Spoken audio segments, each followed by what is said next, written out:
জুলাইয়ের দুইটা স্লোগান ছিল বড় শক্তিশালী। একটা ছিল উই ওয়ান্ট জাস্টিস, আরেকটা ছিল দেশটা কারো বাপের নয়।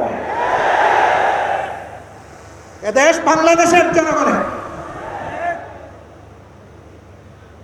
আধিপত্যবাদের দূষরদেরকে তাড়া দেখে শত শত আলিম উলামা বুকের তাজা রক্ত এবং জীবন দিয়ে এই দেশবাসীকে জীবন এনে দিয়েছে।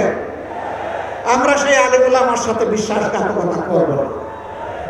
আমাদের যে যুব সমাজ, যে শ্রমিক সমাজ, যে কৃষক সমাজ, আপামর জনগণ, এমনকি 4 বছরের শিশু জীবন দিয়ে আমাদেরকে ঋণী করে গিয়েছে, আমরা তাদেরকে কথা দিচ্ছি আমরা তোমাদের সাথে বেঈমানি করব না।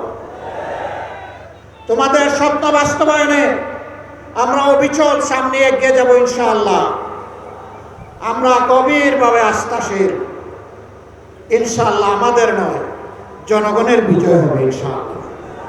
যেই 70% জনগণ ফ্যাসিবাদের বিরুদ্ধে দৃঢ় অবস্থান নিয়েছে গণভোটে হা বলে, সেই জনগণের বিজয় হবে। নতুন করে কেউ ফ্যাসিবাদ কায়েম করতে গেলে